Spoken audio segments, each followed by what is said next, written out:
Polling శాతము 90% ఏ విధంగా అయ్యింది, ఏ విధంగా కాలేదు, మీకు పూర్తిగా ఇంకా కొంతకాలం మనకు గడిస్తే దాని మీద పూర్తి అవగాహన వస్తుంది. నిజంగా మనం పోలింగ్ శాతాన్ని నేను చెప్తానండి, అఫీషియల్గానే అక్కడ ఏం జరిగింది, ఎట్లా జరిగింది, ఏ విధంగా 90% పోయింది అని చెప్పేసి మనం మాట్లాడుకునే సందర్భాల్లో కొన్ని మనం వాస్తవాలు మనకి ఇంకా కొన్ని ఫ్యాక్ట్స్ బయట రావాల్సిన అవసరం ఉంటుంది.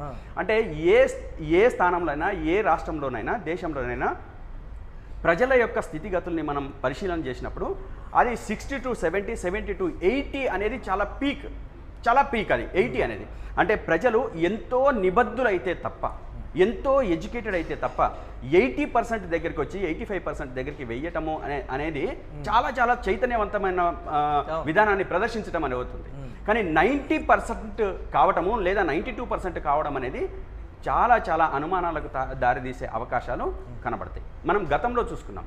నేనేమంటున్నానంటే ఎవరి మాటల్ని మురళి గారు కోరుకునే చోట ఆ స్థాయిలో ఓట్ పర్సెంటేజ్ నేనేం చెప్తాను, ఏ మార్పు కోరుకోవాలి, ఎట్లా మార్పు కోరుకోవాలి, ప్రజలు ఎంత మార్పు కోరుకోవాలనుకున్నా ఉన్న సంఖ్యలో కూడా వాళ్ళు వచ్చి కరెక్ట్గా ఓటేస్తే మార్పు జరగడం తథ్యం. అది 90% పోవాలి లేదా 100% పోవాలని చెప్పేసి కాదు. 70% పోలైనా కానీ 80% పోలైనా కానీ పోలైన ఓట్లలో ఎవరిని కోరుకున్నా వాళ్ళు కోరుకున్న దాంట్లో వాళ్ళు ఆ పార్టీ రావడానికి అవకాశం ఉంది, నేను కాదనట్లేదు. కానీ ఇక్కడ జరుగుతున్న అవకతవకలు మన కళ్ళ ముందు కనబడుతున్నాయి కదా. నిన్నటి దాకా జరిగిన ఆంధ్రప్రదేశ్లో కనబడతా ఉంది, అదేవిధంగా మిగతా రాష్ట్రాలలో జరిగిన అవకతవకలు మనకు కనబడుతున్నాయి. ఈరోజు ద వైర్ అనే పత్రిక ఎనాలిసిస్ చేసి ప్రజల ముందు పెట్టిన ఏ ఒక్క ప్రశ్న కూడా సెంట్రల్ కమిషన్ ఇప్పటిదాకా కూడా సమాధానం చెప్పలేదు.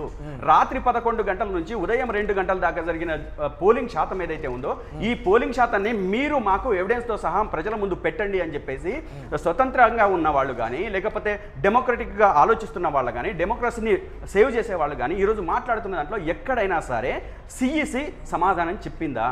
చెప్పలేదు. పైగా ధర్నా చేసినా కూడా చెప్పలేదు. దానికి అఫీషియల్గా మీరు ఎందుకు వెబ్సైట్లో పెట్టలేదని చెప్పేసి మాట్లాడుతుంది. రాత్రి 11 గంటల నుంచి అదే ఉదయం 2 గంటల దాకా నిలబడ్డ ప్రజల సంఖ్య ఎంత?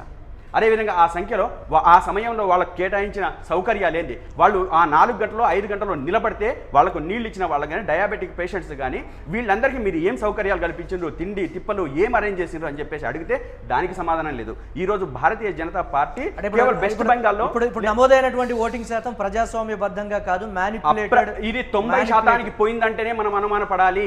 అది ఏ పార్టీ అయినా, అది ఒకవేళ అది తృణమూల్ చేసినా మురళి గారు నేను చెప్తున్నాను కాదు సార్, మనం ఏం మాట్లాడాలని అంటే అది ఎవరు చేసినా, అది వెస్ట్ బెంగాల్లో తృణమూల్ కాంగ్రెస్ చేసినా లేకపోతే భారతీయ జనతా పార్టీ చేసినా దాన్ని తెలంగాణలో మార్పు కోరుకున్నట్టుగా ఆ స్టేట్ లో కూడా ఒకవేళ మార్పు కోరుకుని సార్ నేనేమంటున్నాను, ఇక్కడ ఎంత అయింది? 90% అయిందా?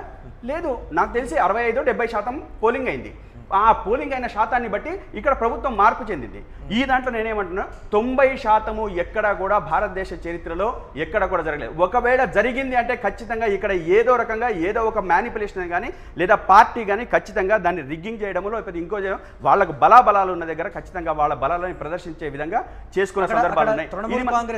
తృణమూల్ కాంగ్రెస్ అక్కడ ప్లాస్టర్లు అతికించడం కానీ, పోలీసుల్ని మ్యానిపులేట్ చేయడం కానీ, లేకపోతే అభ్యర్థులు పోలింగ్ బూతులకు వచ్చినప్పుడు కూడా పిడిగుద్దులు కురిపిస్తూ తన్నుకుంటూ అంటే కొట్టుకుంటూ తీసుకొని వెళ్ళినటువంటి విజువల్స్ను కూడా మనం చూసాం. అక్కడ మీరు భారతీయ జనతా పార్టీ మ్యానిపులేట్ చేసిందని చెప్తారా, తృణమూల్ కాంగ్రెస్ మ్యానిపులేట్ చేసిందని? నేనేమంటున్నానంటే భారతీయ జనతా పార్టీ ఏ విధంగానైనా, ఏ రకంగానైనా, ఏ విధాన రూపంలోనైనా మ్యానిపులేట్ చేయడానికి వాళ్ళకి అన్ని రకాల సకల సౌకర్యాలు, సకల ఆయుధాలు వాళ్ళ చేతుల్లో ఉన్నాయి. లేదనడానికి లేదు. ఎందుకు లేదు? ఈరోజు మీరు ఏపీలో కావచ్చు లేకపోతే మిగతా రాష్ట్రాలలో కావచ్చు ఏదైనా ఒక అవకతవకకు సంబంధించిన ప్రశ్న సెంట్రల్ కమిషన్కి వేస్తే ఎందుకు సమాధానం చెప్పట్లేదని మేము అడుగుతున్నాం. రేపు అదేవిధంగా సర్ విషయంలో మీరు చూడండి, సర్ విషయంలో వీళ్ళు అనుసరిస్తున్న విధానం ఏంది? భారతీయ జనతా పార్టీ మొత్తం దేశవ్యాప్తంగా సర్ కదా, ఈ సర్ ఎందుకు తీసుకొచ్చారు? ఈ దేశంలో అక్రమంగా చొరబాటుదారులు వచ్చారు. ఈ అక్రమ చొరబాటుదారుల వలన అంటే వాళ్ళు ఓటింగ్ ఇక్కడ ఓటర్లుగా మారుతున్నారు. ఆ ఓటర్లు అదేవిధంగా ప్రతిపక్షానికి మురళి గారు దీన్ని నేను క్లారిఫై చేస్తాను. ఎందుకంటే వీళ్ళందరూ కూడా చేస్తున్నారు కాబట్టి వీళ్ళని ఏరివేయాలి, ఈ దేశంలో అక్రమంగా చొరబాటుదారులను ఏరివేయాలనేది వాళ్ళ ప్రధాన ఉద్దేశం. ఇప్పటిదాకా దేశవ్యాప్తంగా ఒక్కటే ఒక పర్సన్ చొరబాటుదారుడి తరంగా బయటకు వచ్చిన సంఖ్య ఒకటి ఉందా?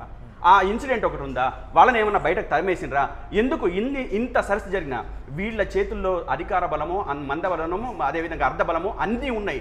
అన్ని రకాలుగా ఎదుటి పార్టీలను తొక్కేయడానికి, ఎదుటి పార్టీలను నాశనం చేయడానికి అస్త్రశస్త్రాలన్నీ ఉపయోగించి దేశవ్యాప్తంగా ప్రజాస్వామ్యాన్ని కూల్చేయడానికి భారతీయ జనతా పార్టీ చాలా పకడ్బందీగా పనిచేస్తుంది. నేనేమంటున్నానంటే ఇక్కడ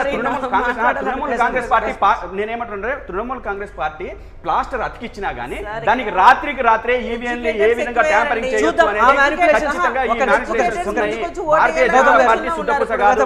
భారతదేశంలో ఉన్న ప్రజాస్వామ్యాన్ని కూలి చేయడంలో భారతీయ జనతా పార్టీ సిద్ధహస్తంగా ఉంది. ఆ రకమైనటువంటి మ్యానిపులేషన్స్ కానీ లేకపోతే ఇప్పుడు చోటు చేసుకున్న ఈ ఓటింగ్ షేర్ కానీ జరుగుతున్న పరిణామాలు కానీ రిజల్ట్స్ రోజు ఏ విధంగా ఉంటాయనేది మనకు క్లియర్ కట్గా తెలుస్తుంది కదా. ఎస్, ఫైనల్గా మీరేం చెప్తారు? చదువుకున్న వాళ్ళు ముందుకొచ్చి ఓట్లు వేస్తున్నారు.